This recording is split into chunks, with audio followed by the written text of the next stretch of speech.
Hello.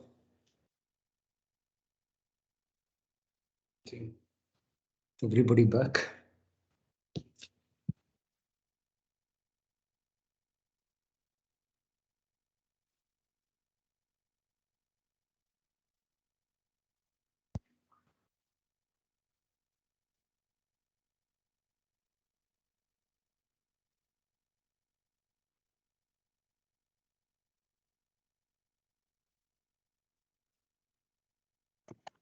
Manju? Hello. Yes, I'm here, Azlina. Okay, all right. Yeah, thank you. So for the time constraints, maybe the last session I'll end early. So what did you say, Azlina? For the time constraints, for the end session I will be end up early because Yeah. I understand. Yeah, no problem. You can. so maybe I will be leaving early lah. It's just to let you know. Yeah. We'll start now immediately. Yeah, sure. All right, okay. Okay.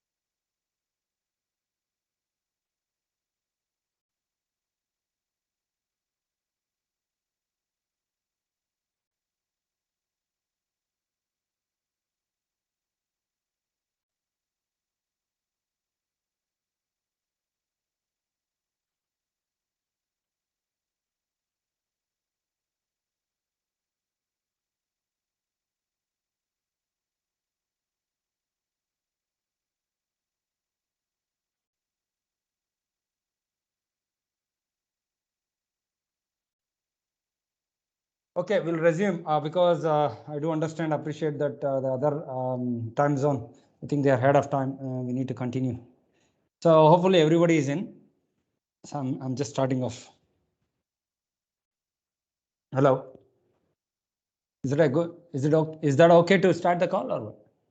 Yes. So not the call, the presentation. Sorry. We resume the content. Okay, You know, spyware is where we stopped. So I think so. There's nothing to think about spyware. Spyware, you all are aware. It's one of the oldest terminology which comes into play in the times of internet. Spyware is the one we used to hear. And these days we are using we have new lot of new terminologies and new issues. So spyware see there is a difference, right? Spyware, spam, and spyware and spam. Spam is on the email perspective. Now, spyware is somebody is spying on your personal data, which is resulting in the loss of confidentiality. Somebody is spying upon you. Shoulder surfing is spying kind of. It is like spying, but there is a specific terminology which says shoulder surfing means somebody is standing behind you on your shoulder and watching what you're typing. That's shoulder surfing. So these are the words which you usually on the cybersecurity they use. So anyway, rootkits. Back to rootkits. So the rootkits, there are, as the name indicates, they're the kits which are sitting at the root level. Means system level or kernel access. They have kernel access. Means root has the highest privilege account. Root is the highest privilege account. So which can do anything. We can even modify kernel, recompile, execute. So rebuild the kernel and related modules and system files. Right? You can modify. So that's what is the a rootkit kits can also do that. System files and system access, right? System libraries. The worst part of the play, the rootkits can do. Rootkits are capable of hiding themselves from the process detection perspective. Means you try to run a top command on a Linux and you try to run a task list command on a Windows. If there's a rootkit maybe that doesn't show up as a process, then it's very difficult for you to understand. So if there is a rootkit, because they usually because the hooking technique. Manju, sorry, Manju. Are you Hmm. projecting a slide? Oh, the slides are not visible, is it? Nobody is Yeah, even nobody I is can't even see any objecting. slides. Wow, nobody said anything. Okay, all right. Is that visible? Yeah, it's visible. I I think this is where we stop. Rootkits, yeah. So rootkits are very difficult to detect, and the techniques usually there is a process involved, or some of the infections they try to hook into the existing process, executable file, or existing process they hook in, like winlog on event. There is an additional sub process created, and at least you can do investigate. There are tools to investigate even the process. There is a on the Windows itself, there is a process monitor, and you can monitor the process, and you can also investigate. There are certain specific tools which can do process investigation, right? All this comes under the system internals. So Windows system internals are different, Linux system internals are different, because these two operating systems are built totally differently on a different architecture and file system, right? Because NTFS and ext3, ext4 all different. So everything is different. So file integrity checker can detect modified files. In Windows, this is what I was talking, system file checker. That checks for the file integrity. That's where we need to check, because many a times our system files get modified, and we have a behavior which is not normal. Then the best way to fix is through integrity checks on the files. Inspection of RAM, yeah, random access memory, yeah. As I said, the process is not easy to detect. Then it is difficult. Simple as that. So a lot of disturbance coming started already. This another customer, this customer, always like this. Okay, all right. So next one.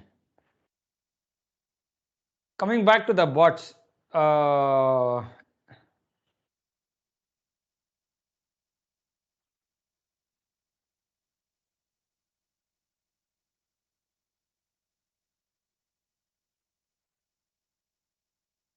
Um, just just a note.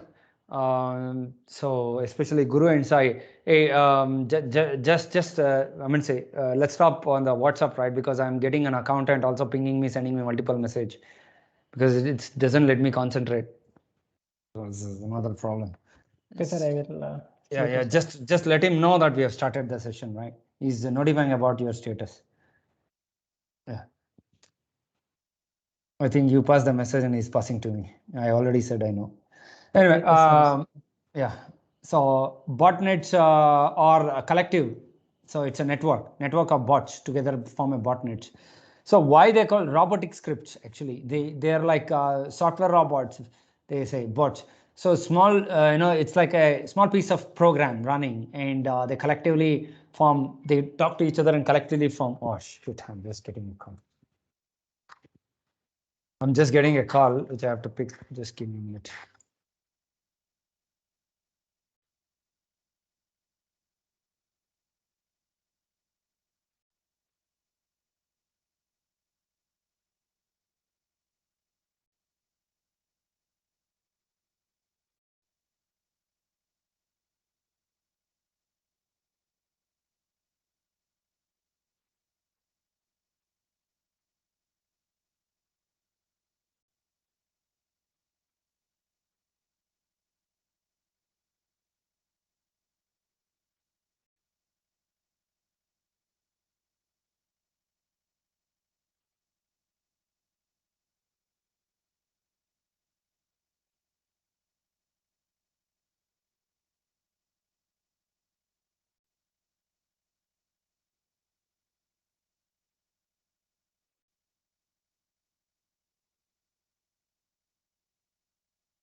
Manju, you're talking. I'm unable to hear you.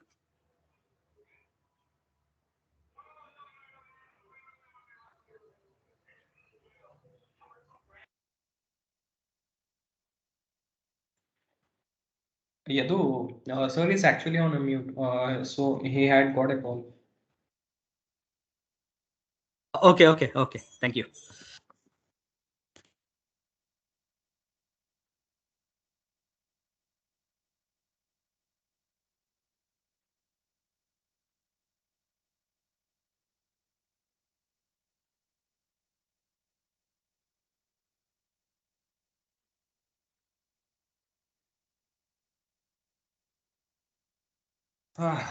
Hello, hi, sorry folks. We just got multiple things. I just got a call from Australia, so I had to pick. It's already past working hours. All right, I think we are already last few minutes time here as well. So I was talking about botnets, right? I think botnets are control networks. There'll be command and control centers. They got a central command and control center where all the bots will be controlled. So the command and control center is the place where all the commands and controls of all the bots are given, and in terms of what they have to do, what kind of attacks they have to do, and new bots or the new computers. So it gets added and they become massive, and to attack in a particular infrastructure or a system. So they grow big, massive, and the malware joins the computer to robotic network. Yes, there's a piece of code, and it's just controlled, and that's how it works. There are a lot of botnets related articles online. You can read through it. Zombies are once again. These are zombies. By the word, it says they're like zombies are idle computers. Actually, these are computers within botnet. It says join after becoming infected with malware. So there is a difference actually. The botnets use zombies, idle computers, there to serve the job, and that's where these two words are connected. And that's why it says clones, but they're not clones actually. The content is quite loosely written.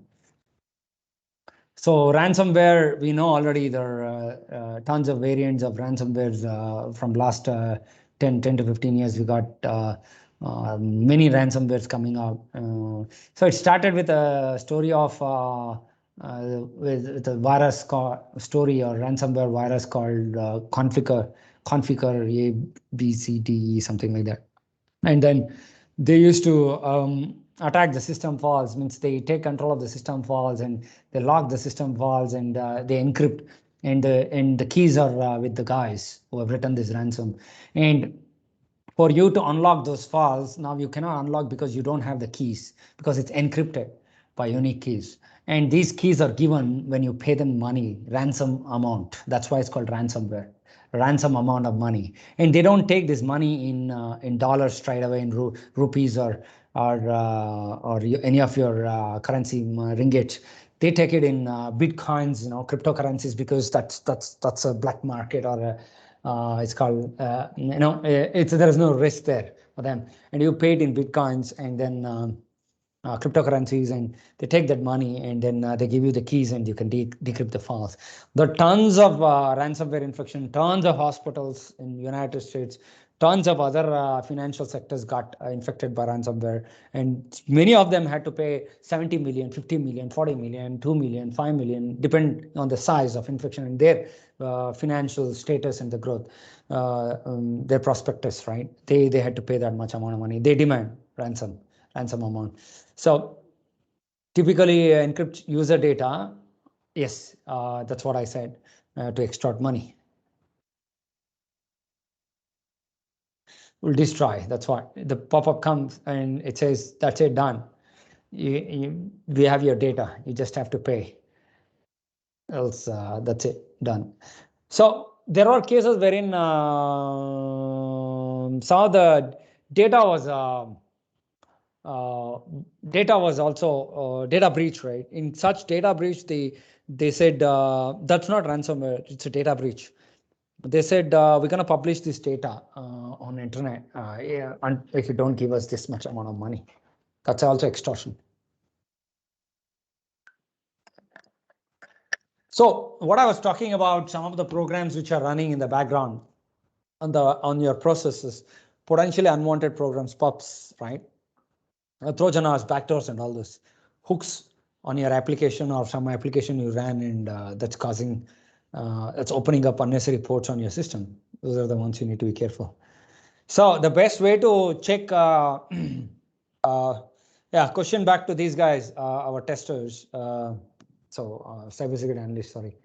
So what is the tool which we can use to, and what is the option which we can use to test? If, example, if there is a specific infection and a specific configure or some infection which has a certain, certain attributes which are known, and what is the best way to, and that network is infected. What is the best way to, what is the best tool and what is the best option to use? Can you please quickly answer? Bubsuit, sir, Bubsuit. No, Bubsuit, no. Bubsuit, not for that. This is for the network. You need to scan when I say the whole subnet is infected. Qualys. No, Nmap. Nmap is the best tool and the scripts are there ready. You can use the script. Even for vulnerability checks, you have scripts already. I have done this for ransomware already when I was working for healthcare, US healthcare. We used to do beautiful, wonderful project. Actually, there is supposed to be one guy from Siemens joining this call also, but he couldn't make it because he had some other commitment. If he was there, I would have asked him to explain such case where when we had a configure, what did I do to isolate the problem and also find out those culprits. So yeah, I used those. This is now almost 12 years now, 10 to 12 years before. I use Nmap, 12 years now. Maybe some of the guys you have not even picked up your career. Maybe you're still born or maybe born. No, not born and studying maybe. So those are the times. Yeah. So Nmap is quite good and things what it does is used to do.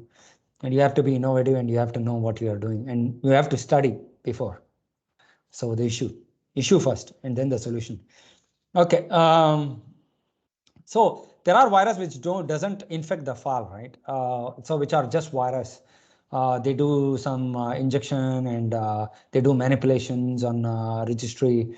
They're not like script-based techniques and all this use. You need to understand those kind of virus which are there in the It's not in the market, but it's there. It's just there available. When you go to the certain website, you might infected websites or malicious websites.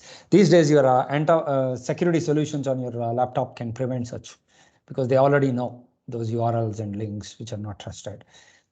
They're not trusted domains and IPs. Blacklisting, and also when you go to the website, the browser, the moment you go to the website and the browser is an API thin client.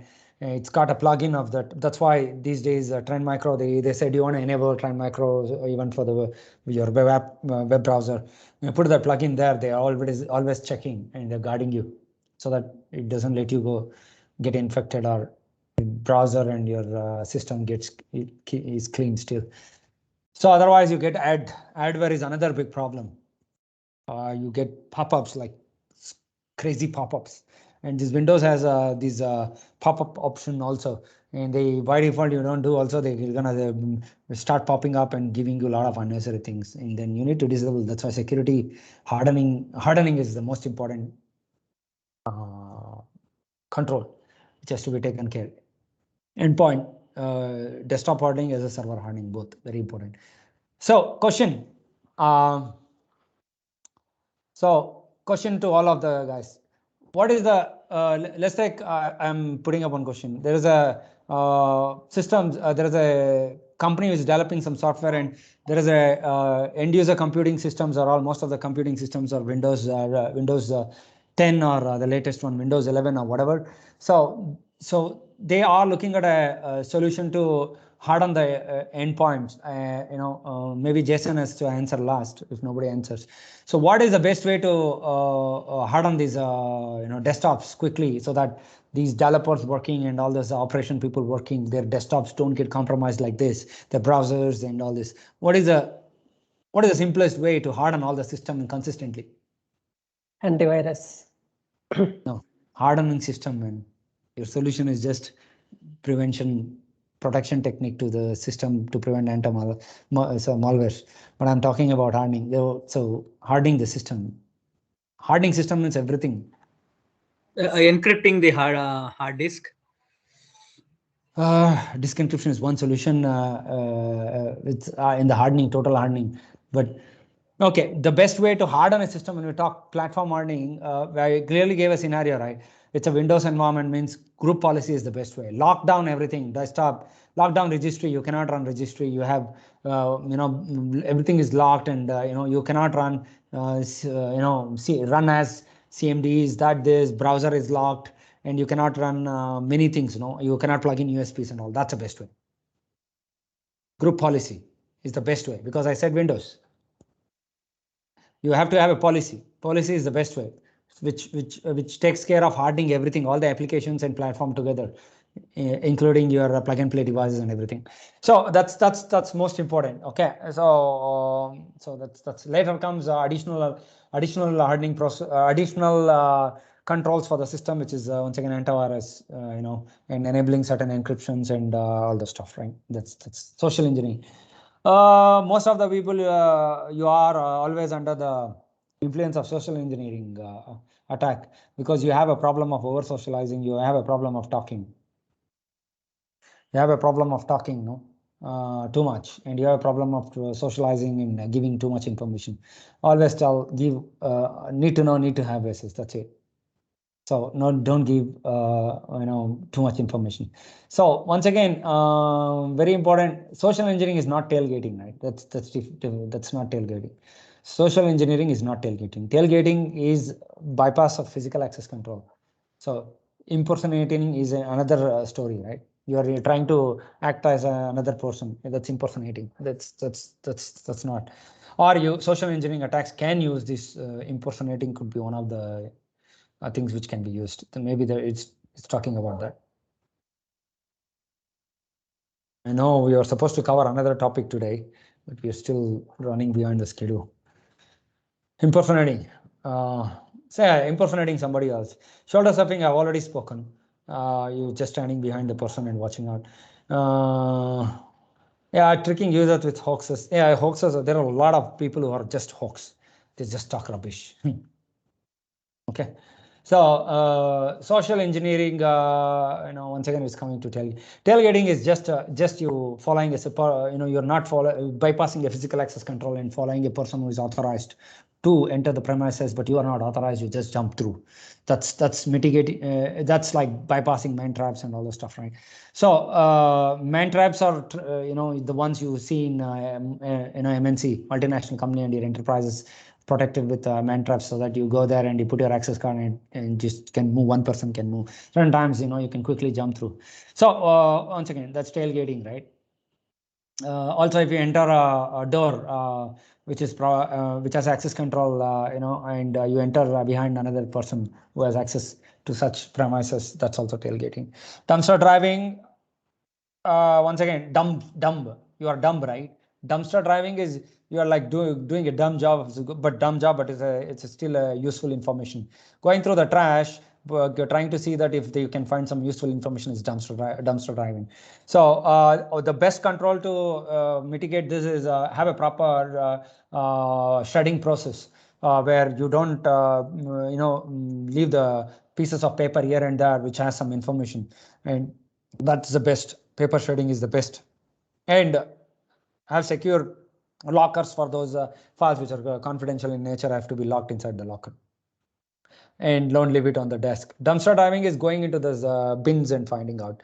That's dumpster diving. If you just tear it into two pieces, still you can concatenate. So catenate or concatenate, right? Concatenate. C++. My brain is running. So can still can find the actual details. Social engineering continued. Zero day attacks are the biggest issues. Those are not under the social engineering. These are the attack types. Actually, they are not under social engineering. Sorry for the heading.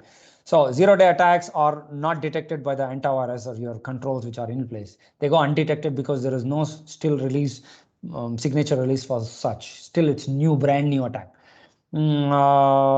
So yeah, it is not known by either for the vendor, platform vendor, Microsoft, or the antivirus vendor, either of those.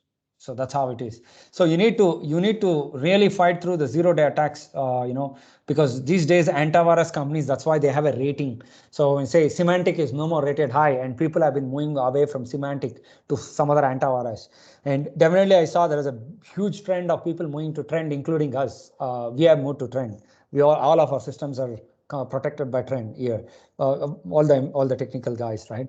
So the systems are having Trend Micro, because I see that the rating of Trend Micro and the capabilities, and also to detect and the response to such zero-day attack is better actually, which Symantec is failing anyways. Which it's got its own SLA timelines and what is called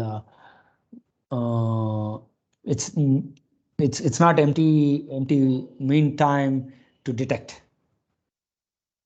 It's not failure, mean time to detect only. It's not. Water holing attack or water hole attack. So this is another type of attack. Group of users, attacker infects these websites, users go to infected websites, prompted to download files. Yeah, it's about you're creating a water hole. A water hole is like something that people get attracted to, and those websites which are trusted. Then you infect those sites, and when users are going to that trusted site, those users getting infected, and they download a script because those are infected websites. And once they are download the script, and further there will be a hole created, and then you either the backdoor is created or some sort of Trojan or backdoors are installed, and that's once again a breach.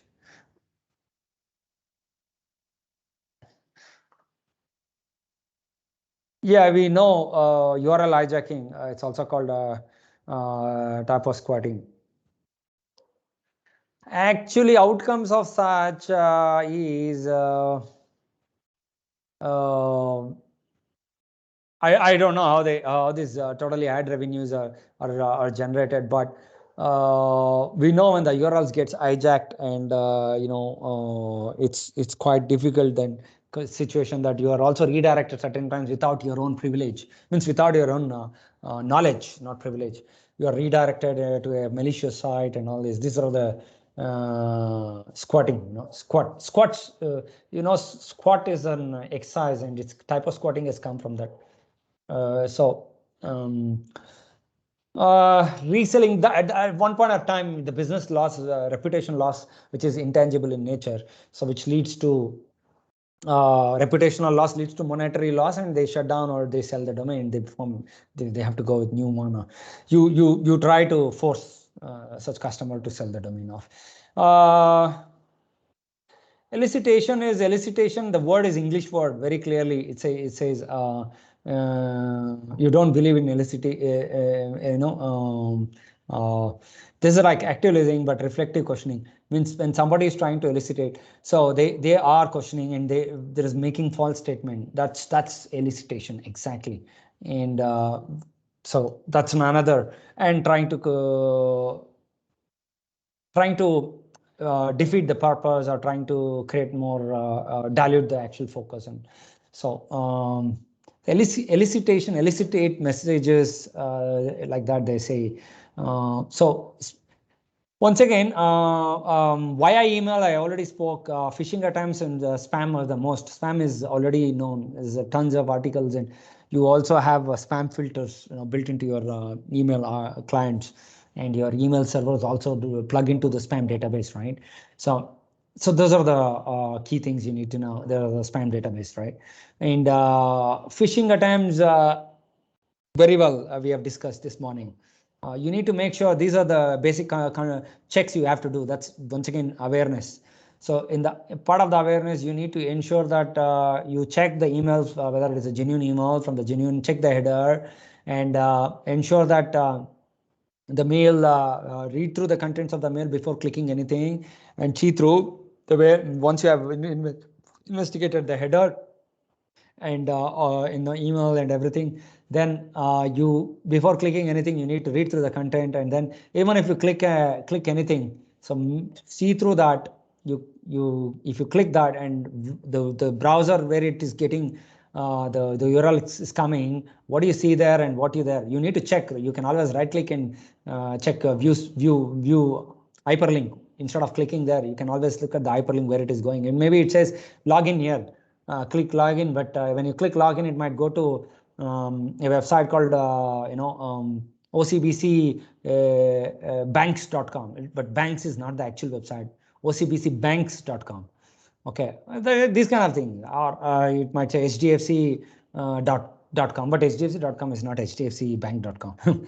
So those are the things you need to take care, right? Because now I have a question back once again. It's to check your knowledge levels on the internet. This is not even advanced topic.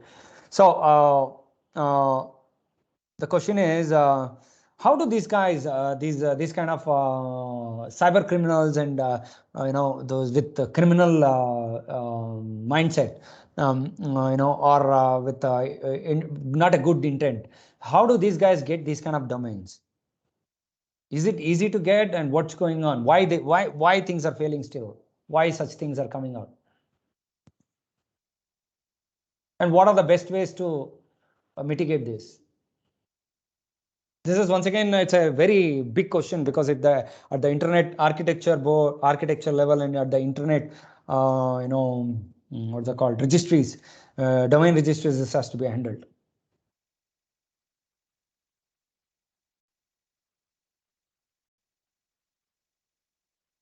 Any answer quickly, because we don't have much time. I'm just going fast, that's why. Sir, mitigations are same origin policy is the good mitigation for this type of attack, sir. Which one? What is that? Same origin policy. A browser should check before origin and after origin. Like after redirecting, it should check that origin scripts and before origin scripts, so that they can know. No, but the bigger problem is, I will go and request today for a website which is called, ideally the bank website here. Let me to show you. So bank website for the bank, for your bank is hdfcbank.com. I can go and request for a domain called hdfcbanks.com, plural. That's it, and put up the same site, exact same site. You're so easily fooled, because you will not have tendency to read that, yes, or you might ignore that. Yeah, the domain validation process is very, very important, right? That's where you need, things have to be strict. There are different levels of domain validation which is done. So there are different domains also. When they issue the domains, there are different levels of validation which you can go through. So just the domain validation, and there are further other levels. That's where, when you get a green lock on the browser, can somebody tell me what is a green lock on the browser? Not every site have a green lock. Padlock. Green lock. I'm talking green lock. Oh my goodness, so weak on the internet knowledge. This is internet. HTTPS. No, everything is HTTPS, man. The lock is also HTTPS. I'm talking green lock. No. I'll show you the site. This is a certified certificate. No, everything is certified. Anyway, I will get you to one of the links. Hang on, I'll show you. So I told you different levels of domain validation is there, right? So the highest level of domain validation gets the green lock. Highest level of domain validation means actual domain validation at the domain level is not a green lock. So extended validation, EV SSL certificates, gets the green lock. EV. Okay. Now I Extended got it. validation means it's just not validating the domain and the person who is Okay. requesting. It is also validating the company who is buying it, what purpose and everything. It's like registering a company, and they need to provide the company papers also, that the company is doing a proper business, and that business is for this business purpose. It should match. No, extended validation is going detail. The green lock is the safest.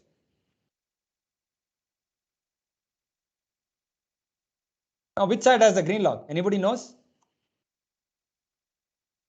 Amazon should have, right? I have a lot of money. But green lock is not coming there. Amazon also.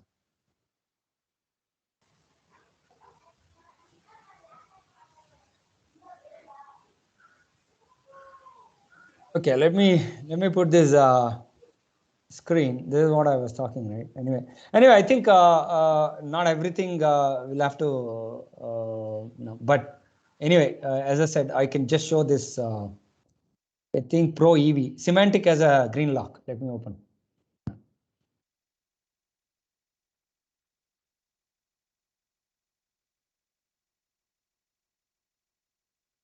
Semantic as a green lock.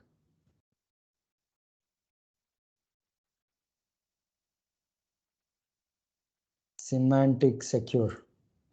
Can somebody check Semantic secure as a green lock or not? Secure site. Can you please show us once? No. Can you check Semantic secure EV as a green lock or not? I'm just a web gateway. It says, wait 1 minute. It's Semantic is no more DigiCert SC. Wait, no, Semantic is no more there. No, that's another problem. Semantic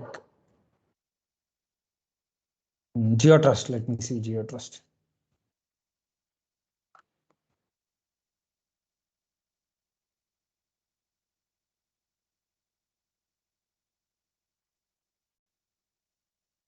GeoTrust. Let me see. Yeah, but it's there. The problem is they are not showing that lock. But I can show you here GeoTrust DVSSL business ID with EV. I can show you this offering from customer. That is an evidence that yes, there are services sold by GeoTrust. Means GeoTrust is a CA certificate authority. Here, EV extended validation. And the best part about it is insurance. When you have extended validation, you get this much coverage of insurance, 1.5 million USD in case of a issue, insurance time and assurance. But it's cost more. The point is these certificates cost more. The certificates cost more.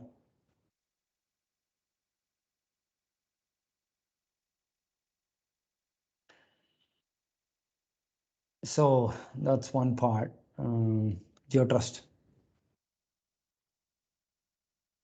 Extended validation or one. Okay, let's move on, because spear phishing is a targeted phishing, right? Spear, it's putting a spear across to a single person. You're targeted fully to see through that your attendings. You know what you are targeting and who is that person, or what email or whatever, right? That's spear phishing. Whaling is catching whales. Whales are big people, right? So the executives targeting those big people. Like Jeff Bezos, you want to target Tesla. So that's you want to target Tesla is like a whaling. So that's a big guy. So phishing is another similar to, but voice over IP. That's why it's called phishing, right? Phone. I told you these days it's a smishing. Sai, I shared the SMS, right? The smishing attack. That's called smishing now. Oh, SMS. yeah. SRS. Yeah. So so this is one example. Once again, just going maybe example only. So attacker 1, 2 email with malicious link. 2, 3 target network. Next 5 malicious website. He goes. He has clicked already. He has visited the malicious website. Then 6 attacker uses credentials The for screen lateral. is not sharing. Oh, it's not sharing, is it? Oh, good. 7 attacker 1, 2 email with malicious link. 2, 3 target network. Next 5 malicious website. He goes. He has visited the malicious website. Then 6 attacker uses credentials for lateral. Oh, it's not sharing, is it? Oh, good. Yeah. So it's an email based attack, and you've already clicked the link and you already gone through the website, and now you also trying to give the credentials, and attacker uses credentials for lateral movement. So there are two these days when we talk, there are two types of movements we talk. What are those two types of movement in a security testing scenario?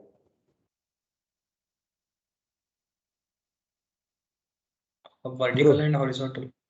So that's MITR framework, right? So lateral movements are, what is horizontal movement? Horizontal is escalating the privileges to the root level, and vertical is like gaining access to this with similar privileges. Hey, In the Ulta, network. you're telling the other way. We is You sir. told other way. Okay. Vertical and horizontal, you reversed it. Yeah. Okay. All right. So horizontal at the same level, vertical is going above. Okay, you told the other way. So sorry for that. So anyway, so now privilege escalation. That's what we talk. Privilege escalation. You not to for you to become normal to higher level privileged user account. You need vertical movement you will do, and then you will have escalated account. You become root, and then you have all the privilege whatever is required for you to do the job.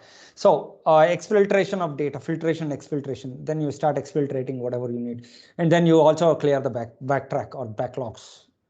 Backtracks actually, that's called backtrack, search and all this. That's what is the typical movement. That's how the flow works.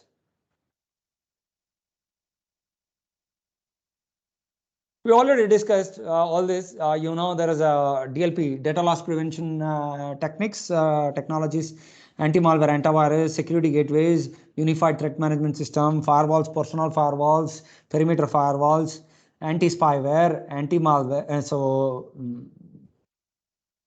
adware blocking mechanisms. So a lot of things, spam filters. So a lot of IPS, IDAs and all this blocking malware. Yeah, we don't have to go really too deep into antivirus because it's a very basic control which is there on every system. But all we know is these antivirus have to be updated with signatures, otherwise they don't detect. So another very important part of the advanced current generation antivirus, we say there is nothing called in the next generation antivirus in case of antivirus. This current generation is means the last years the biggest research was on the heuristic based detection. So which is clearly the mode of heuristic mode itself is about detecting behavior based, right? So there is to be anomaly based detection, and that's got to a next level heuristic based detection. So it has a capability to detect unknown malwares also based on the trends and activities and the traffic flows and the behaviors of the applications and files. So example of some of the other advancements which has done is by these security gateways and the security platforms, or your what do they call actually IDS capability has gone further level to intrusion detection from file perspective become file integrity monitoring. So when there is an intrusion on the file and it is called as an intrusion, means there is a intrusion attempt, means the file is getting changed and it is not a normal change, and then the integrity values are getting changed and the behaviors are not normal. The file integrity file integrity monitoring solution FIMS comes into picture, and they trigger an alert, and there can be rules configured and what can be. Sandboxes are isolated environments that you create. Most of the times you want to do testing and you don't want to create any leakage into the real-time environment, or you want to isolate the many a times it's used for malware testing, because when you want to do reverse engineering on malware, you don't want to take the risk of putting your environment into stake. So you create a sandbox for the testing environment. Recently I had put up one post on one of the my recent group. So I think on malware sandbox, in testing, anti-malware or whatever. So I think that's how this is one Cuckoo sandbox. So this is one of the types. Sorry, variables. One of the available options. Maybe you need to do check back. Why social engineering works? Because easy. Urgency, familiar. There is always an urgency, or they might be trying to derive a consensus out of something, and there is a scarcity, and they are trying to take advantage of it, and there it's very intimidating. So there will be sometimes authority or things, so that you feel that this is true, or this is it's okay to give the information, and they build the trust first hand, so that you give away.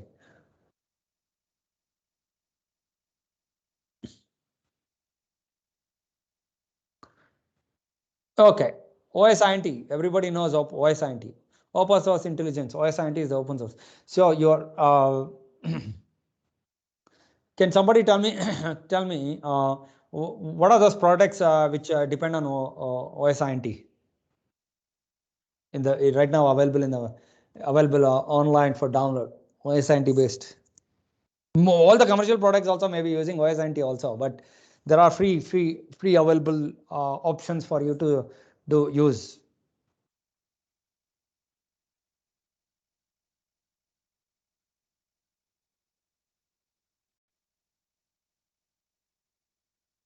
NVD, is it right? NVD, National Those are vulnerability database, but national vulnerability database. But open source intelligence is intelligence. We talk about threat intelligence, right? These threat intelligence come from open source intelligence. You can use open source intelligence, or your own proprietary intelligence can be developed. Okay, through multiple you connecting to multiple feeds and multiple, including OSINT and other vendor sources, right? That's proprietary intelligence. Open source intelligence is open source intelligence for all of your all the issues and threats across the different platforms, right?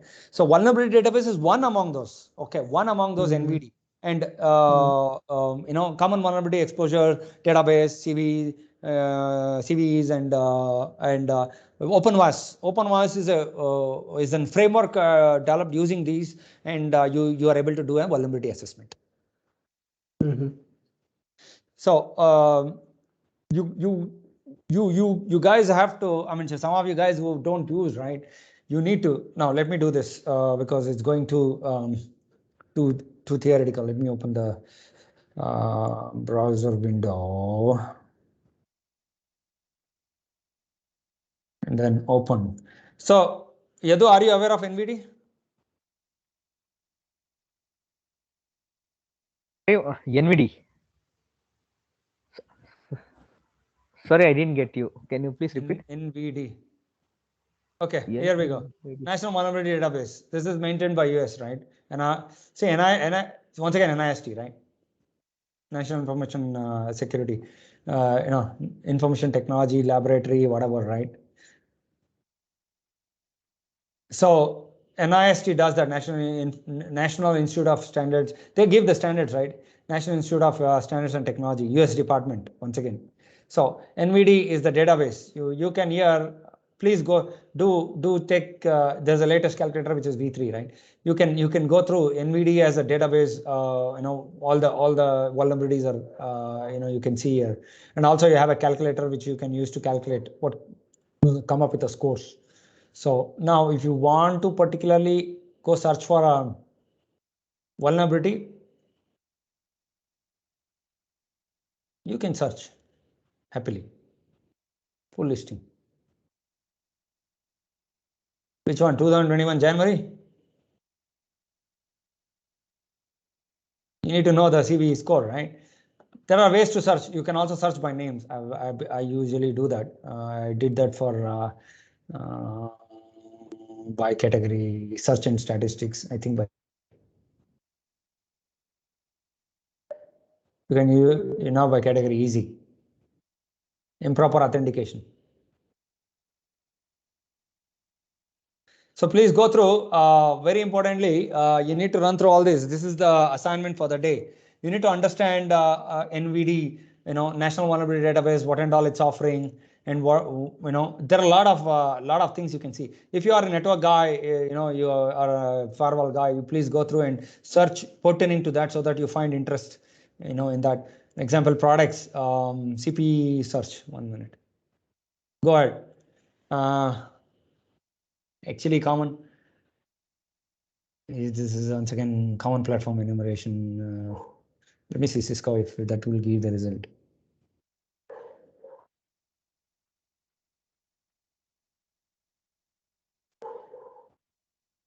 It's not gonna give. Why? Because this is CP, right? So it's gonna give the result. You need to search through. There is one option. Contact one.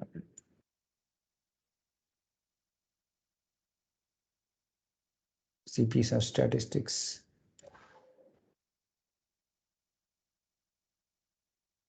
Full listing, categories, data feeds, vendor comments. CV.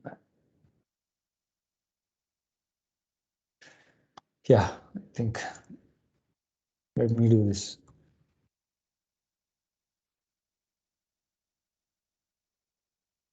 Cisco.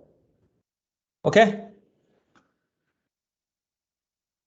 All the Cisco related. Latest. You please go through and you need to understand. So now I have a question. Guru, let's take there is a vulnerability for a particular Cisco equipment. Okay. And what is the next step you as an cybersecurity tester? What do you do? Sir, if the vulnerability is for that particular Cisco device, so I'll try to use this one. There's a tool, Metasploit. So like Metasploit should come out like this. Like this, you need to come because immediately you should come. Rapid7 Yes, or Metasploit, all this should come yes, out sir. like this without thinking Yes. because that's a basic, right? Step one. Yes, sir. So Okay. I'll try to search for the search for the vulnerability that exploit present in that database, Metasploit database. So I'll use that one to exploit that vulnerability, sir. All right.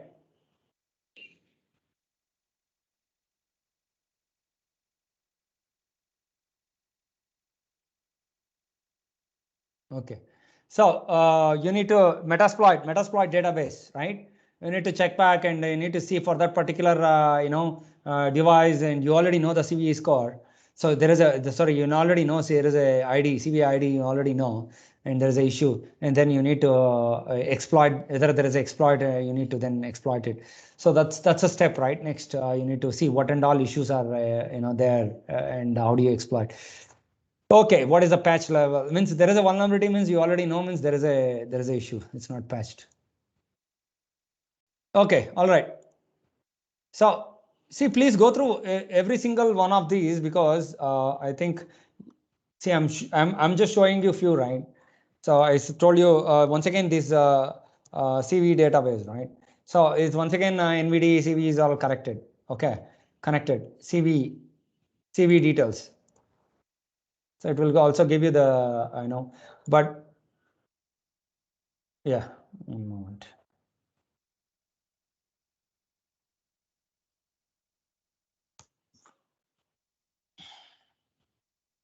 Yeah, I'm ITR.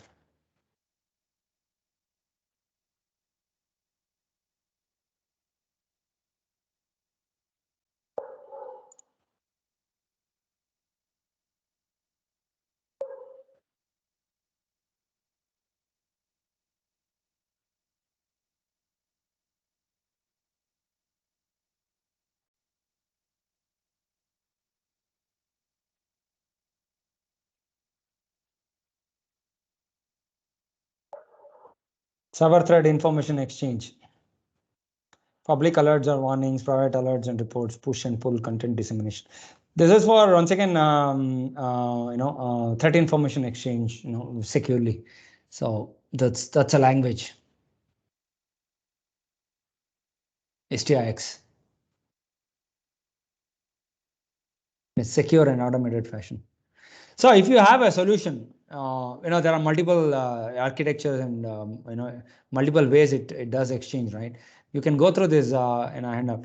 So it uses source subscriber, peer-to-peer, hub-to-spoke, push-up-pull model, and all this. So if you have a product example, threat intelligence center, and you have a security operations center, and you have a product which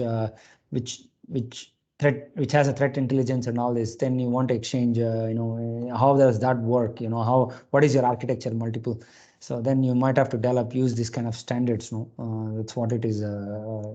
This is the language. Public-private information sharing, automated indicators sharing, indicators of compromise. IOC. That's IOC actually. Indicator of compromise. Indicators of compromise. So these are. Oh, you're not seeing the window, is it? I think we need to share the screen. Indicators of compromise. This like indicators, performance indicators. These are indicators when there is a compromise. They indicate the compromise. You need to know what are those indicators. It indicates a compromise. Vulnerability database, we know. File code repositories. You need to make sure that there are file code repositories which are open source in nature, but you cannot use the default file source repositories. Predictive analysis is very, very important. You need to predict. You do a predictive analysis, and heat maps and threat maps. You need to understand heat maps are on risk level. Heat maps wherein high, medium, and low risk will be.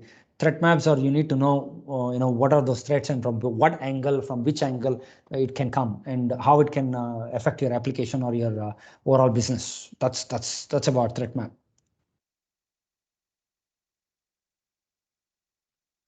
Now, very, very important, there's a lot of vendor sources, and there are journals on IEEE. I have access to all the journals right now. Maybe we can query one journal and see which one. So one of the journals, local industry groups, and RFCs are the best source, but they are very detailed. It's not suitable for people who really don't want to go too deep. Social media is another, but you need to be careful. Yeah, that's chapter 6. So actually, there is one more chapter to be covered today, according to the plan, which is risk management. But I think already some people. Has Lena left, or is she there? Maybe she left. Because we need to understand is the other countries, are 2.5 hours ahead. Some of the countries, right, in Asia, Southeast Asia will be 2.5 hours ahead of us. So for them already it is like 4 means 5, 6, 6:37. So which is not.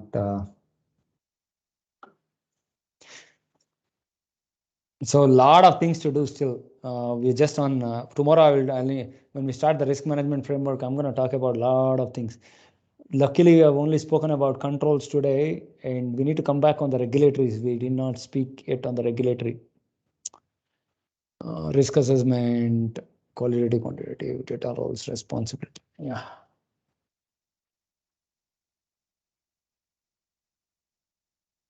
Tomorrow, some interesting topics are there. Before that, let me show you something.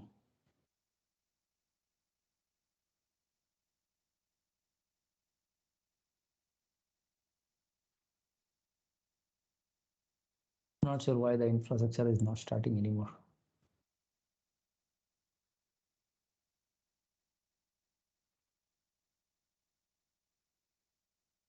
Let me see. Virtual machine.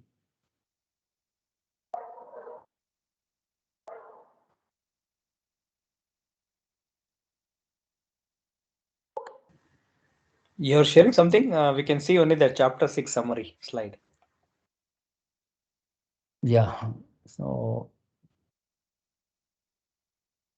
I'm just starting. No, it started, but I'm just trying to open up. Tomorrow we will be doing on some things will be covered on network, right? So what we'll do is we will be covering on some of the attacks on network. So this will be a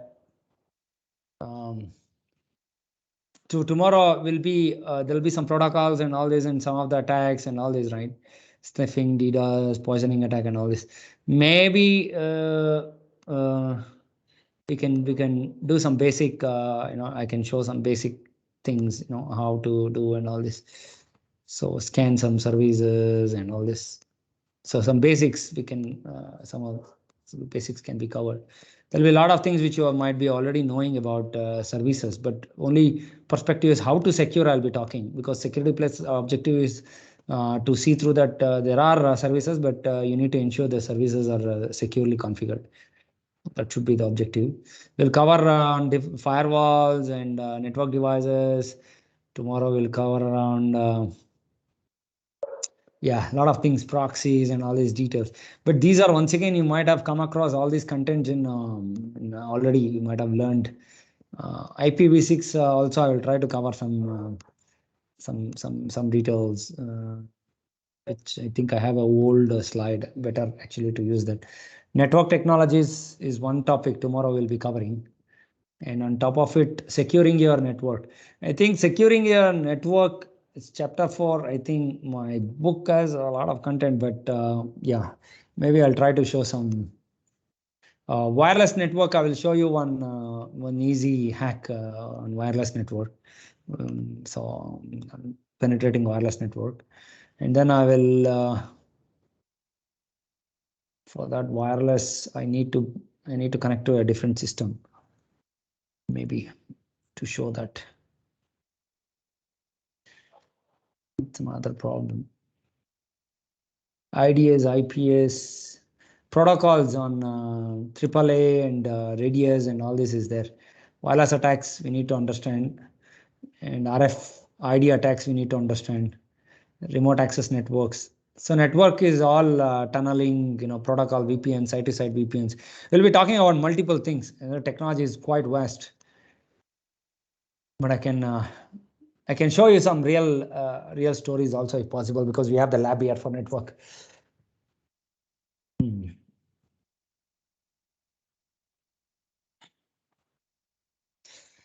What do you guys? We just covered only. I think we just covered basics, and today another unit only. We are supposed to cover 3 units, 3 modules per day.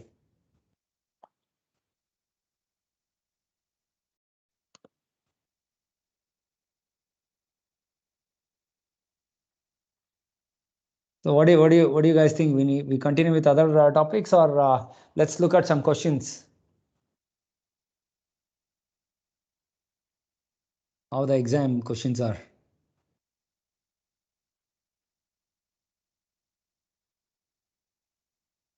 Whatever is okay.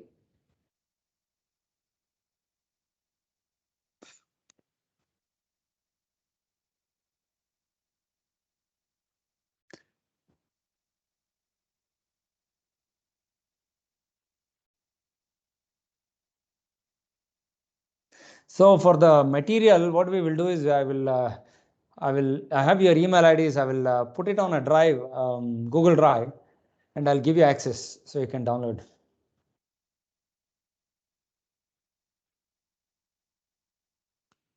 Both the question banks and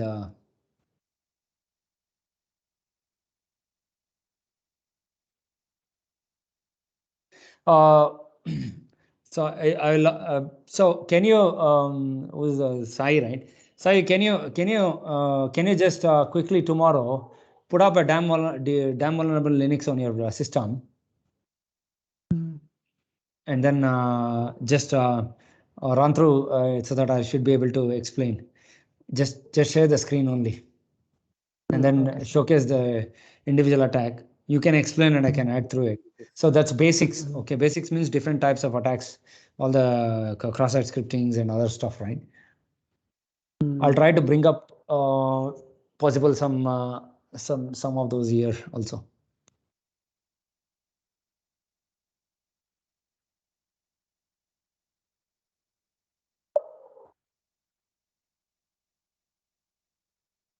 So there will be a lot of things around. I'm looking at the question bank, right?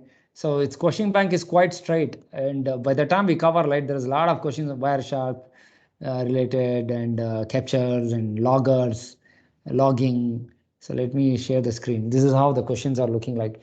It pretty much looks like if you know all these topics, what we are discussing, you should be able to crack, especially when you run through the question bank, right? I think it's much easier to crack the exam, because should not be really difficult.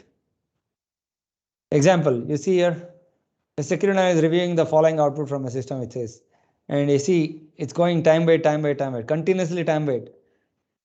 So socket. Then you know it's a DOS attack. Simple, straight away. This is wrong. Poisoning, it should be harp poisoning. It's poisoning. It is wrong word.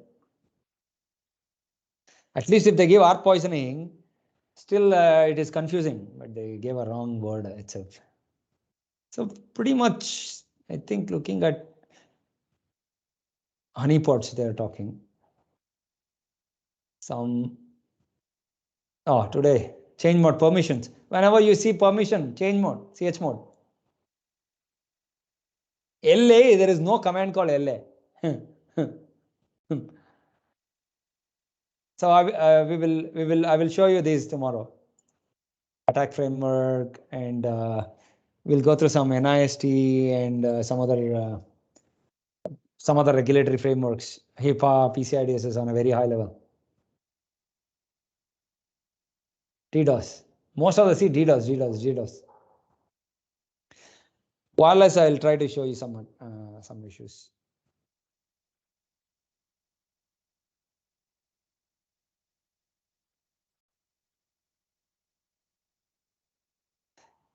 WEP TKIP weak. This is also WPS has inherently security issues.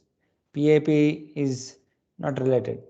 Means PAP, LEAP as part of the 802.1x. This is the WPA2. This is crackable, provided you don't have a dictionary thing used. If it is not dictionary, it is not crackable. Yeah, we'll see. Yeah, I need to go through this compliance related story also. Privacy Act and all this. Tomorrow we'll be running through. Yeah, a lot of questions on these will be there. VPN, host-based firewalls. Yeah, this is what you should be covering. SQL injection on, just do a demonstration, okay? On CSRF, XSS and all this.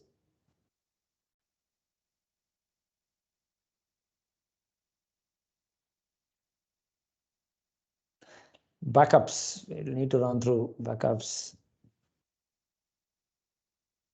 RAID also is a topic we need to go through. Dictionary attack. Admin means there's a username is already known.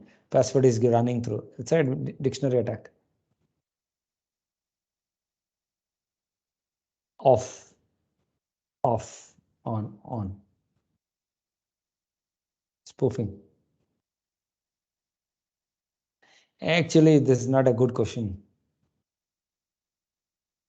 Spoofing also MAC filtering will not work effectively.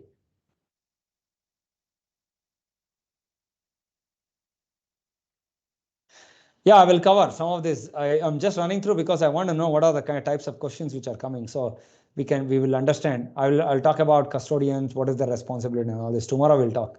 A lot of things we'll cover tomorrow. 802.1xmp PKI. We'll see what scenarios. So very importantly, so we can segregation of duties, separation of duties, all pretty much standard. For you guys, it is maybe it is tough right now, but don't worry. Which of the following source would reveal if the CEO's personal information is for sale? Actually, vulnerability database will not give. Open source intelligence will not. All these three are wrong. Means only the dark web. Otherwise, if you put one more saying search engine, then it is a difficult answer.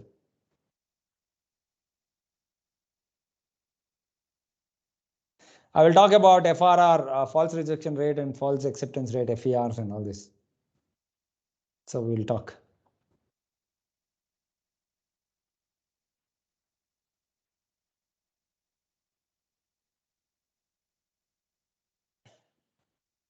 All are easy. It's just, big scenario. Interesting. These kind of questions are also there. Firewall rules. Interesting. As I said, this new exam coverage is good. Quite a lot of coverage is there. The system took quite a long time to start. Let me see if I can show you.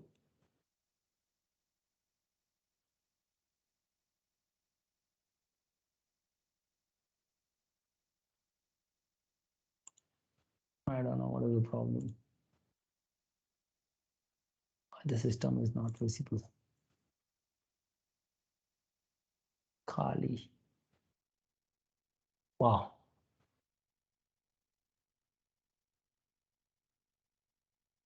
First time I saw a system is still booting for 1.5 hours.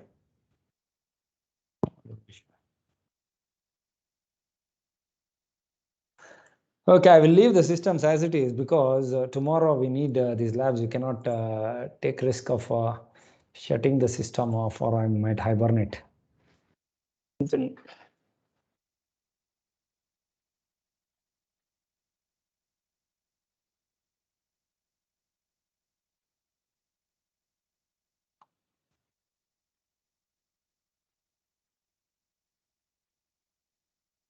So there's a lot of content coverage in this exam, like all this DLP, data loss prevention, everything they're covering, MDMs, mobile device management.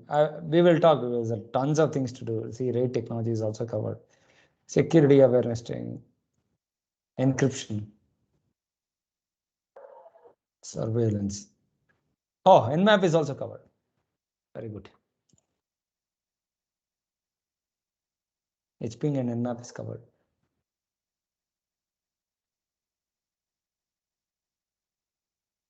Potential vulnerabilities, it says. Potential vulnerability.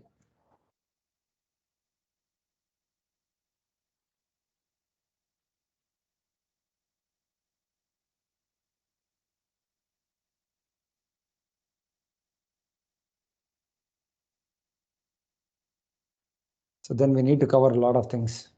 Tomorrow we need to be fast.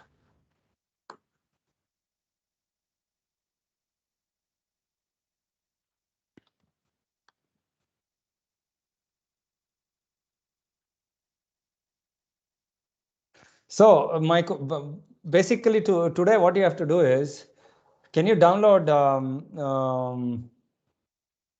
can you download a tool called Nmap? Can you all, means especially Yadu and Tejas, you have to download a tool called Nmap. Zenmap for Windows, because it is easy for you to use Zenmap. Because Nmap, but ideally I will prefer you to use Nmap because you will learn things through command line. But you can also download Zenmap. Because Okay. Zenmap. that is a much easier tool for you, because most of that is for people who started like kiddies. But people who are core command line people who don't like Zenmap, they just use Nmap because Nmap is much more command line. That's more for us more intrusive when we are working on Nmap. So you can download Zenmap for now because it has the same functionality anyways. You don't have to worry. It's a GUI. And then explore. Do Nmap, Zenmap, Google, and all those. Okay. The tool what I'm talking is, I can show you here. Zenmap, download for Windows. Zenmap uses Nmap internally. Okay. Yeah, sure. Yeah, I'm downloading it. Download and then start exploring. Right. Basic. You want to scan a service, particular port. You want to scan vulnerability. Just use some websites and start scanning. Right. That's very basic. This is the most basic. It's not advanced at all. Okay, means you can do advanced things on that. Then you need to plug in scripts and all this. Yeah, so you can explore that because that should be one part. Zenmap.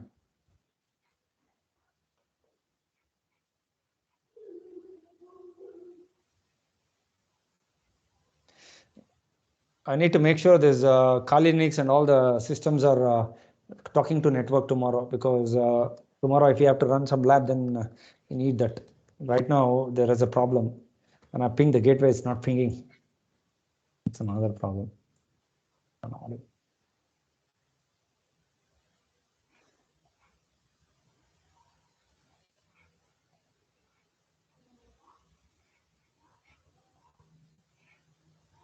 I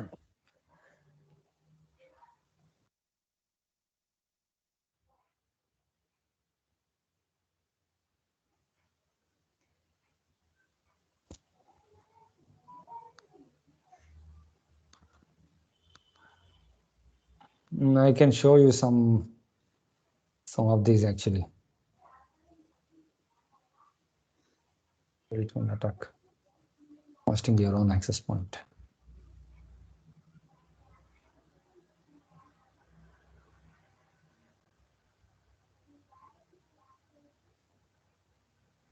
Okay, all right. So our objective is not to really pass the exam, but to really understand, and then it will be easy to for you guys to pass. You can also install some MDM software tomorrow. I'll tell you, and explore probably how the mobile device management. So how many people have used MDM software, mobile device management? Anybody used, explored at least? Huh? Nobody is it? Nobody. So the manage engine has MDM software, right? When you install the software, what happens is when you install the same software in your mobile, let me tell you how the mobile device management. This is come into picture when before of the because we companies have started giving option for people to use mobiles and all those bring their own device or companies own device, right? Based on that category, accordingly they will control the device. So in case of the mobile is lost, company can wipe out the mobile device, just like that with MDM. They can clear the mobile, wipe out all the data remotely. Oh, sounds good. Mobile. You can install and explore. We cannot the mobile device management MDM platform. See, a lot of companies have their own thing, right? Mirador is one famous one. Okay, MDM. You can try Mirador. Okay. This got cool features. Get Mirador free. Guru, are you there? No voice coming out. Maybe dropped out. Is it? Yes, sir. Yes. So you have you tried this all this? No, never. No, sir. Yeah. So you guys can download and install, but don't do any stupid thing of when you install this software and you're connected on the phone, you install that Mirador client on your mobile, and there'll be a lot of option on the dashboard. If you go ahead and by any chance do wipe erase or anything, then your mobile is gone.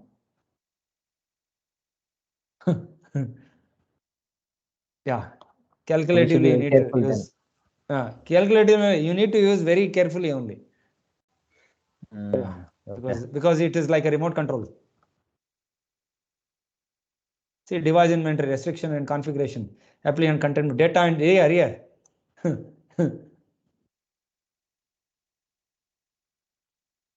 Policy enforcement,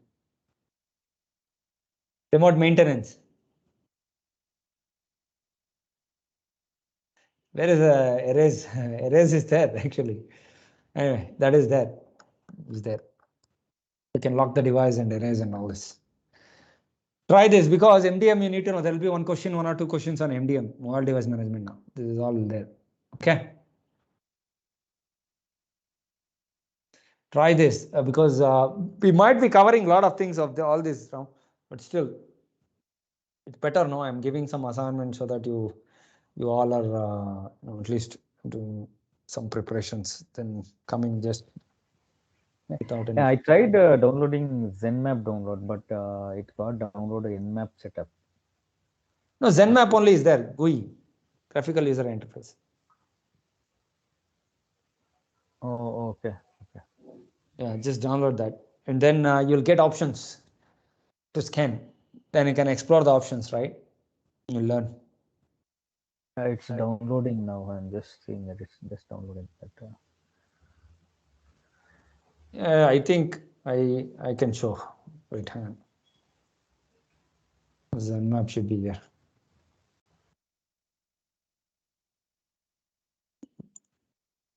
ZenMap. Guru is an expert on ZenMap because he uses ZenMap most of the time. Looks like, but because I heard him telling Zenmap a few times before.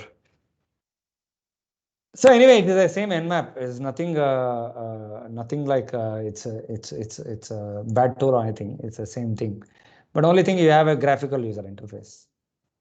That's only. Do you see the Zenmap?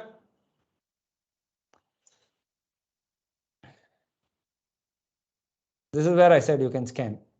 Let's take you want to scan TCP ports. Okay, let's do.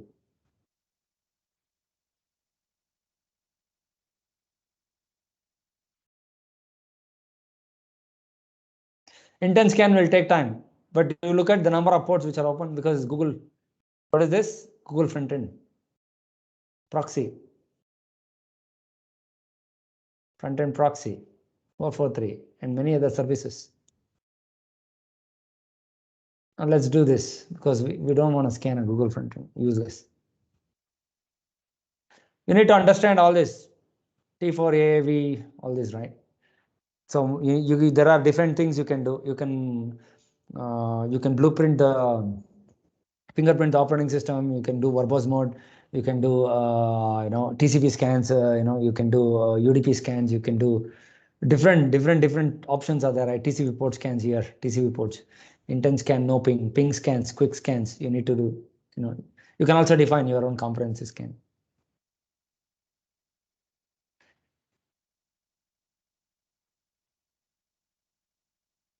Four four three is open on this. I don't know what is this, but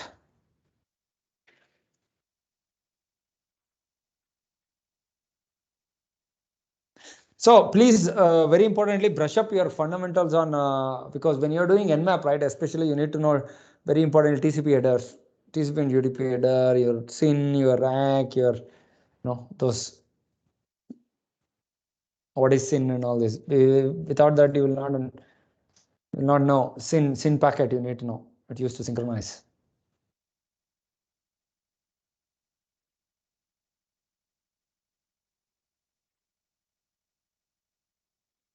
I think recently there are some scans, but we cannot. You can also create topology when you have done the network scan, subnet scan. There is a subnet scan you can do also. The whole subnet, it will give you live host, right? Let's do this, but we don't have a subnet here. But I'll just do on my IP, right?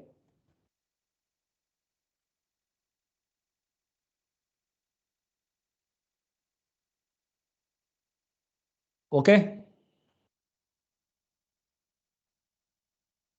10, it's not 10. It's a wrong IP. It's 192. And that's why it's yielding nothing.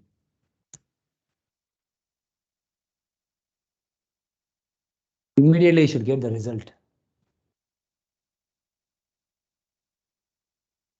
Checking the IP, wait, hang on. IP config. Yeah, 1. Up. Huh?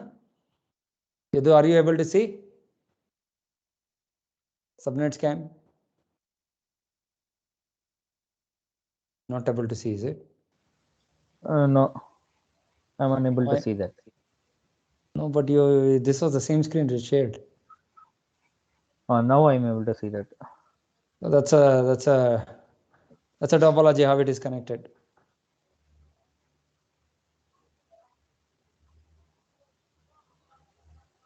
You got the point? Very basic, just a host up and down, right? You need to learn to do some, you need to write your comprehensive scans. See here, script.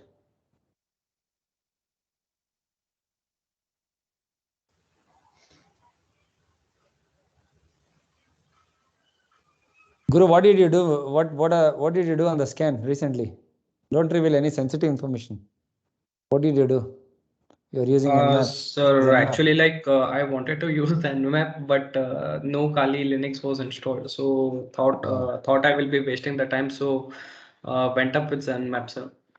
So in that I was not able to get the host up. So actually, host were not responding to the sync packet. So what I did is so ignored. So I used the command -pn which is actually like go ahead and scan, treat all the systems as an app and scan the network. So it took long, but I was able to scan all the devices over there. You did the first, as a first step, you did the subnet scan, so see what and all systems are up. No, sir, I did not. Ping sweep. No, I did not do so. Because like most of the thing, like most of the time they will not respond to ping requests, some of the system. So that's why I usually don't. But in internal network it will respond, no? No, sir. Sometime it will not respond. Okay, if it is not responding, then they have a rule configured, ICMP is blocked.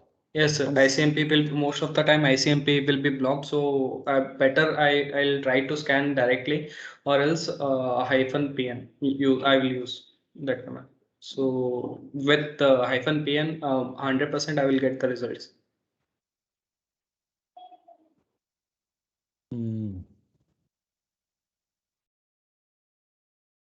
Okay. All right. So you had some at last. What is the finding at last then? Like You had some systems, is it?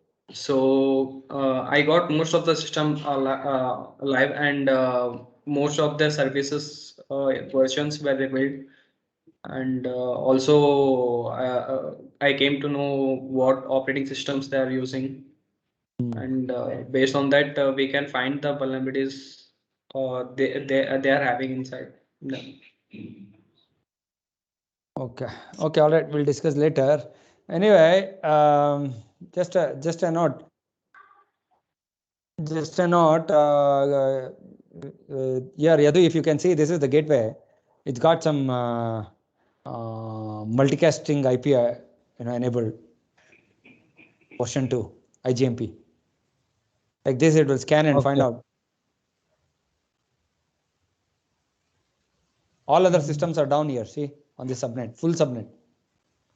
Oh, whole subnet is down. Okay. 1.1 has got all this open. Why is TCP open on that? Sorry, why is 23 open?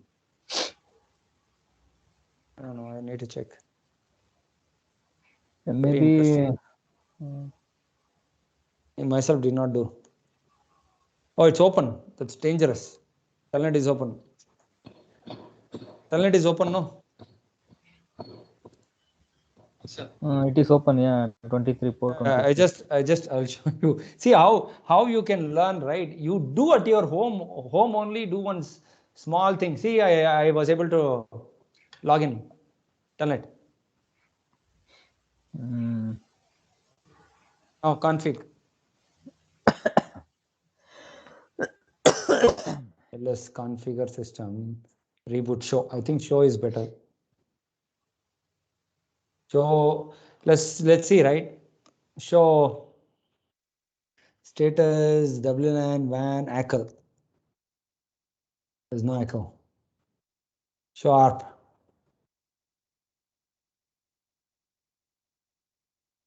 Show route. You need to disable telnet on this first. That's very, very, very important. Configure. Configure. We need to say configure. Disable telnet now. Config.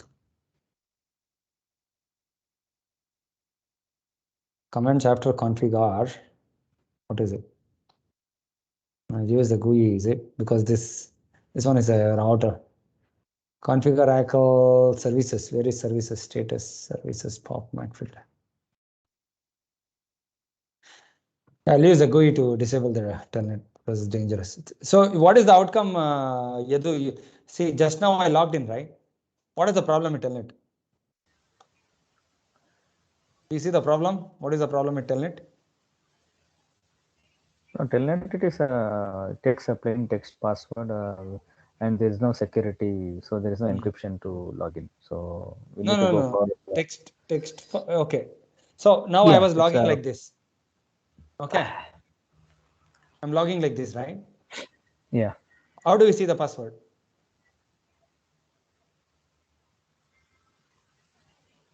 How can I capture the password? Let's take, this is the password, right? Admin login password.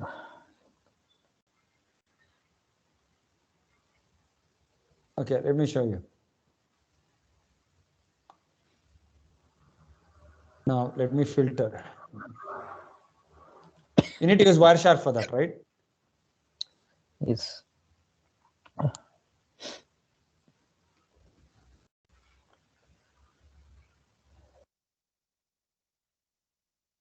Why is this filter not working?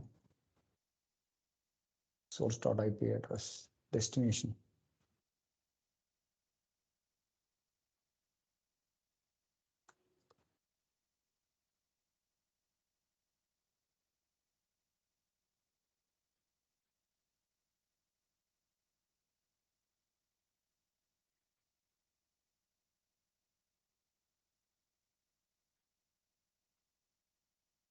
I captured, but unfortunately, okay, let me see.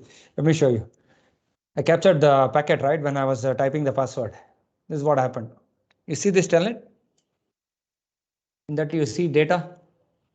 What is this?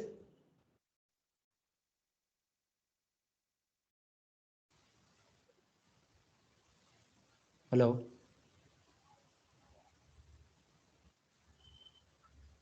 Hello? Yeah, I can see that. What is that data? It's not ciphertext. It is plain text. It's a plain text. Yeah.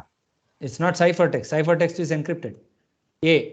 Twice you will see the same character. You cannot stupidly determine because it depends on the packet size. It's small packets broken into two pieces means you need to investigate whether it is containing, the packet is containing or not. Means it is this one same packet. This one and this one same packet. A is the first letter. Next D, AD, M, I, N. Admin is the username. Here. Next. Password. You need to wait for password. Password came, right? I tried admin password. ADMIN. Failed. Once again. Login incorrect. Next was the actual password. Okay. So you can read. Yeah, I'm not. Huh? Hello. Hello. So I think some disturbance, some internet issue, I think. Okay. Anyway, you can read the password. Plain text. It's not in ciphertext. That's a problem with telnet. Let me see putty. I'll show you what happens with putty. Just a demonstration now for you guys. But the problem is, I think SSH is not enabled, is it? That router. Give me a minute. Is this Tejas? Are you there? Did not talk to him at all.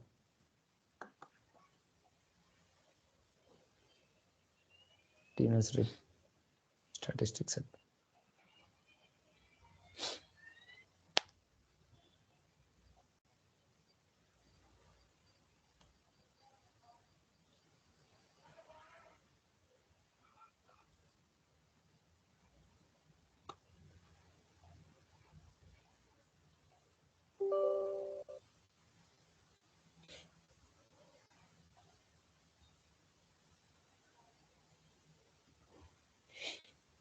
This router doesn't have an option to disable.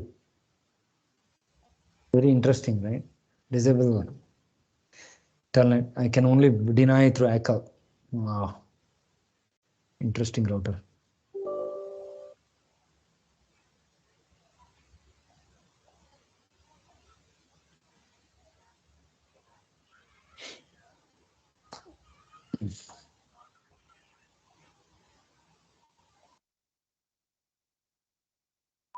You need to experiment, use the nmap and experiment, okay? Okay, fine. Yeah. How about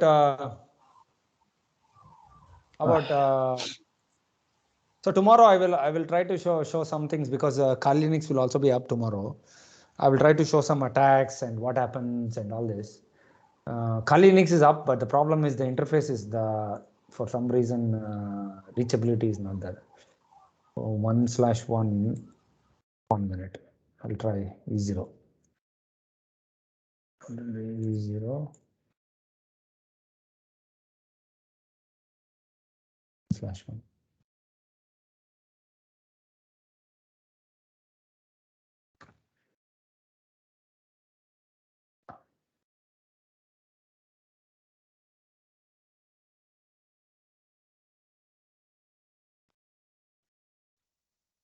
Still it's not pinging. Destination host unreachable. I need to see this issue. I don't know what is the problem.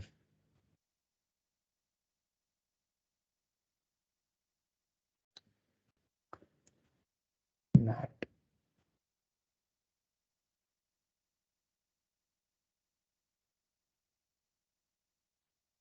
Any doubts before we wind up the class today? Anything we need to? Lot of things are there. I told you this is a very vast subject. If I look at itself, it's scary. A lot of things to cover. Still.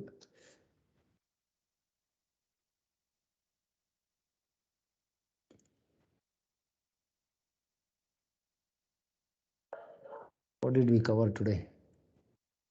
Basics, data breach, risk data production steps, threat data intelligence.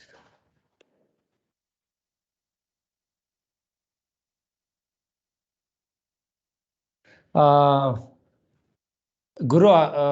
do you have your laptop, right? Yes, sir. I think Sai is gone. We just have to.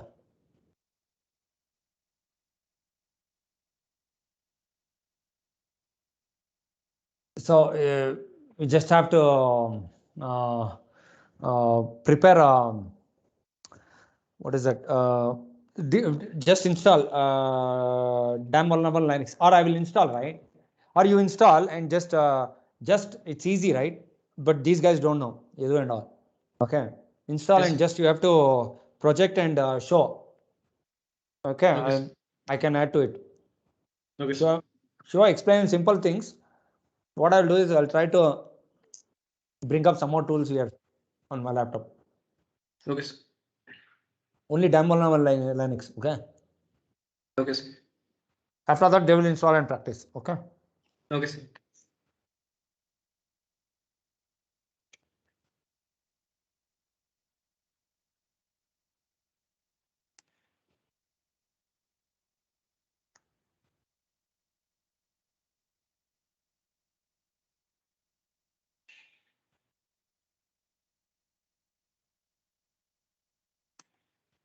better- Now only I need to do, sir. No, not now. Tomorrow. Okay. Okay, sir. Okay. Not required now. Can we close the call today? Because I have to catch up with few more things. Yeah, sure, Manju. Yeah, we can. Yeah, we'll close the call. Sir, should we have to install Linux?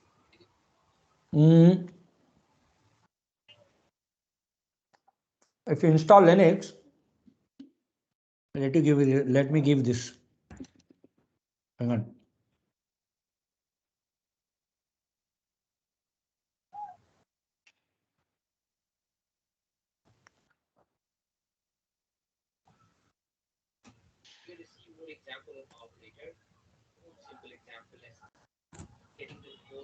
Anyway, we'll be talking about file permissions and all.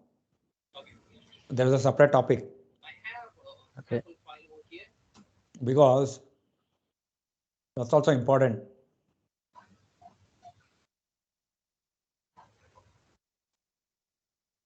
You need to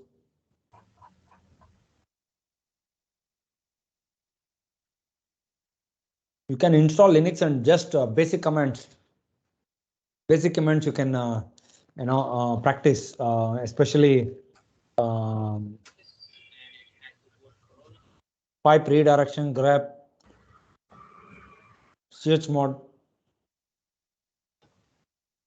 Change the permission, right, on the file.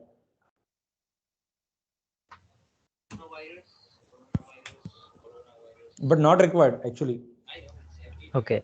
Don't install Linux. How many guys are you aware of the Linux subsystem on Windows? Are you aware of it? No, sir. Yes, sir. Guru? Are you aware of it? Yes, sir. We can use Linux on Windows directly. I'm showing that. Wait, time. Don't install Windows. You can directly practice on. Don't install Linux. You can directly practice on Windows. Okay. Okay. Okay. Hang on.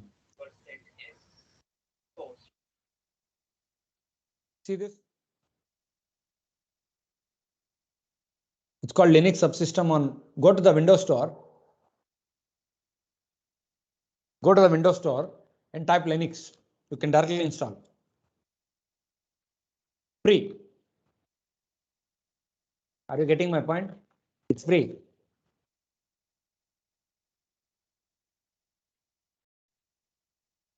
Hungry, I'm eating. I got stuck.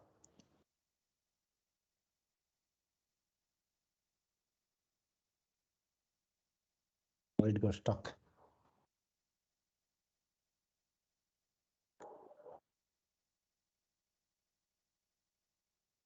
Did you try? I'm just trying it. Here. Let me share the screen.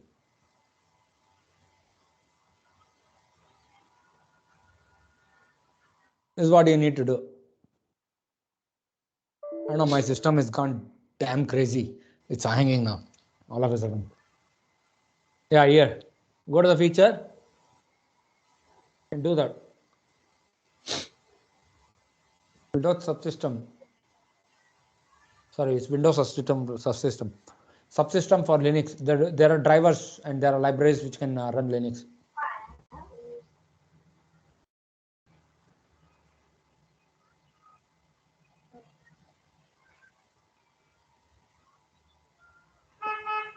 Oh my god, my system has become damn slow. Huh?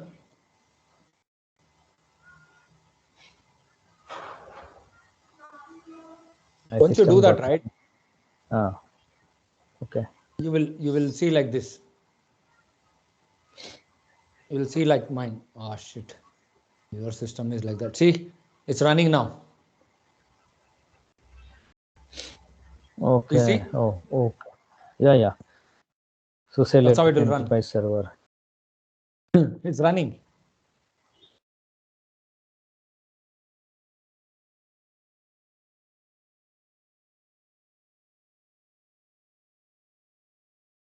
How to start? Go here and then just say click like this. Easy. You see?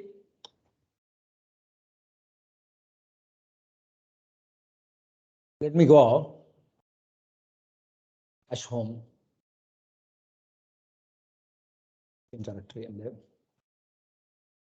Oh, there is only one text. Okay, that's fine. So let me say like ls minus a. Now it will be. Okay.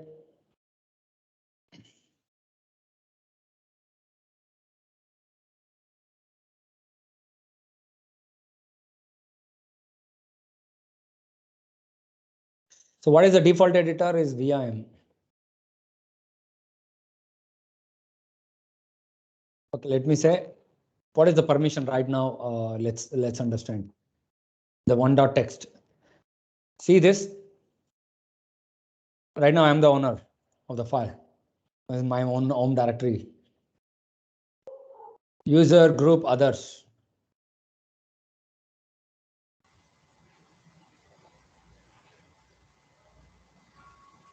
4 to 1. So let me change the permission. Change mode. You can use help command here. How to change? Change the silent verbose.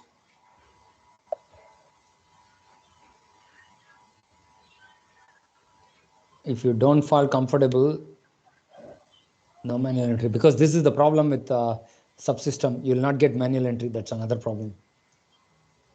You will also not get this. You can just use this mode. Plus minus option. We'll see. I'll probably try to open one Linux there on my other system, and then I'll show you how this works. Each mode is of the form user group UGOA.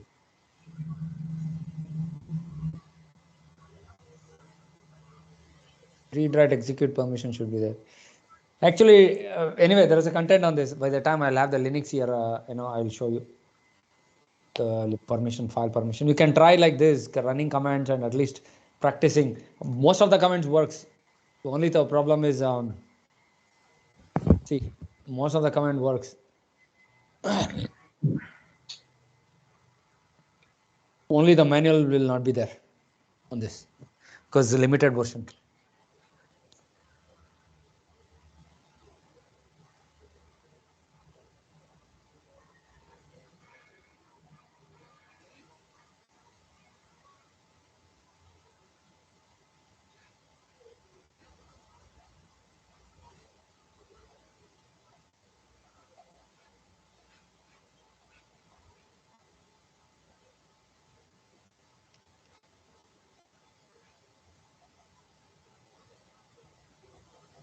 Can't operate.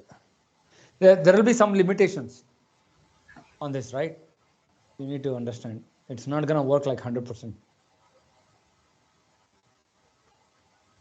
But exam will not cover all this. It's just covering file permissions only. chmod, tail head, those kind of things.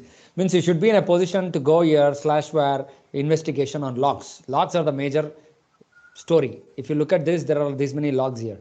Zyper logs, YAS2 log, alternative logs, Kerberos related log, change directory Kerberos. So the blue is the directory, right? Hey, it's permission denied. Why? Blue should be the directory or by yellow? Blue is the directory. It's not letting me. Oh, because SU root. Okay. Then the password, which I do, which I know. Good. Change directory Kerberos /. Now we need to go through the whole path because it's in the current working directory. Oh, you need to understand absolute path and relative path and all this. So you need, sometimes you cannot in the home directory, you don't have the file, you need to give the full path to such thing. So then change directory to KRB. Now we can change, right? Nothing, unfortunately, because Kerberos is not configured on this. Nothing is configured. That's a problem. All the configurations here. How do you make this work? Internet work? So you say VI should be the editor you should be using. Host. Nothing also here for host. So that's why nothing is working. Is there here? IPv6 is there, unfortunately. Gateway is taken. Gateway is 1.1. The internet should be working here, literally, because its gateway is pointing here means. So to quit, you need to say Q if you have not saved anything. VI is the editor, means it's an editor you'll use. WQ to write. WQ to write. If it is force write is with -, option. That's it. So looking at the situation, if I do ifconfig is the command. Config is the command. Should, huh?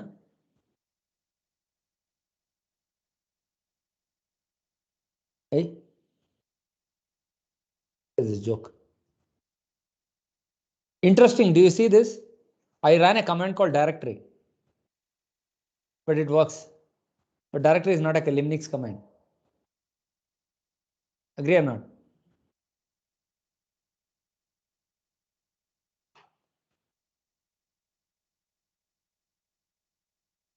You know why it is running? Guru. Directory is a Linux command or what? Sir, it's a Windows command, sir. Then why it is running? Sir, base is Windows, I think, because of that. That's a limited knowledge. No, that is not the truth. I've created alias here. Defined an alias for ls command. Okay. I have Okay, defined. sir. I have Okay, sir. defined.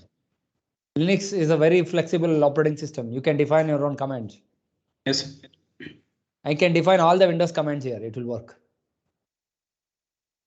So you need to give time. It's a very good, very good to understand Linux, but it takes time, right? So that's why it's working. Directory is equal to ls as alias I've created. So just go ahead and explore, no, all the list of commands and all these few commands, basics at least. Cat, head, tail, ls, vi, edit, and then redirect, and then pipe, grep. I can show you since you guys are there. I can show you. How do you, now I have a question. Let's take, there is some complaints coming saying that there is an issue with the operating system. It is not patched and kernel is unstable. How do you check? What is the first step you will do?